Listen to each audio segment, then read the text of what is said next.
Friends, Amazon জঙ্গলের মাংসাশী গাছ যার দেখা মিলল পশ্চিমবঙ্গের জঙ্গলমহলে। ঠিক শুনেছেন, গড়বেতা, পশ্চিম মেদিনীপুর, বাঁকুড়াতে এই ধরনের গাছ দেখা যাচ্ছে। সেই নিয়ে নেট একদম তোলপাড়।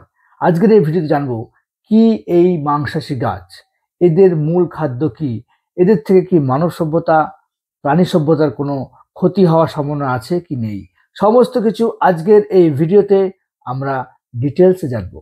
দেখুন, এই বাঁকুড়া গড়বেতার জঙ্গলে যে ধরনের এই মাংসাশী গাছগুলো দেখতে পাওয়া যাচ্ছে, তার রং কিছুটা রেড কালারের এবং কমলা কালারের, এবং এগুলোকে বিজ্ঞানীরা বলছে সূর্য শিশুর বা সানডিউ।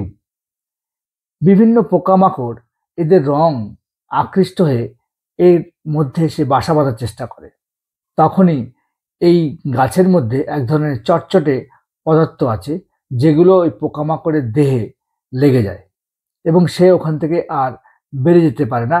তারপরে আস্তে আস্তে এই গাছ ওই ছোট পোকামাকড়দের নাকি গিলে খেয়ে নেয় এবং ওখান থেকে পোকামাকড়ের দেহে যে প্রোটিন আছে, সেই প্রোটিনটা নাকি এই গাছগুলোর প্রধান খাবার।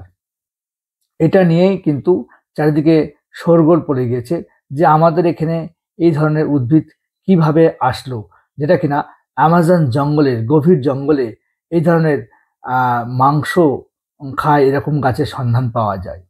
তো বিজ্ঞানীরা এও আশ্বস্ত করেছেন যে এই সমস্ত গাছগুলো পোকামাকড় খায়, কারণ এদের মধ্যে যে প্রোটিনের অভাবটা দেখা যায়, সেটা ওই পোকামাকড়ের থেকেই সেই প্রোটিনটা নেওয়ার জন্যই এরা এক ধরনের ফাঁদ সৃষ্টি করে এবং সেই ফাঁদে পড়ে ছোট পোকামাকড় যখন এর রঙে আকৃষ্ট হয়ে এর মধ্যে বাসা বেঁধে, তখনই সে এটাকে ট্র্যাপ হিসেবে ইউজ করে এবং তাকে কিন্তু পুরো তার থেকে তার দেহের যে প্রোটিন আছে সেটা পুরো শুষে নেয়। এর থেকে মানব সভ্যতার, মানব জাতির কোনো ভয়ের কারণ নেই, কারণ এই গাছ কোনোভাবেই ছোট জীবজন্তু বা মানুষের কোনো ক্ষতি করে না।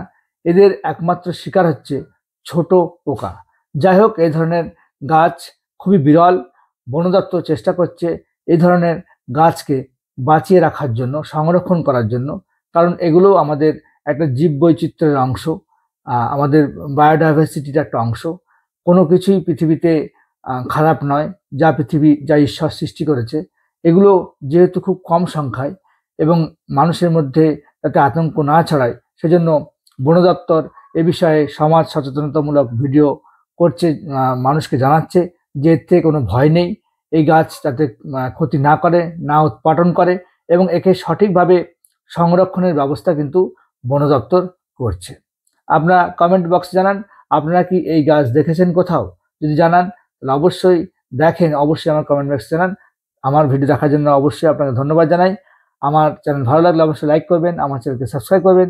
Thank you, tata, bye by.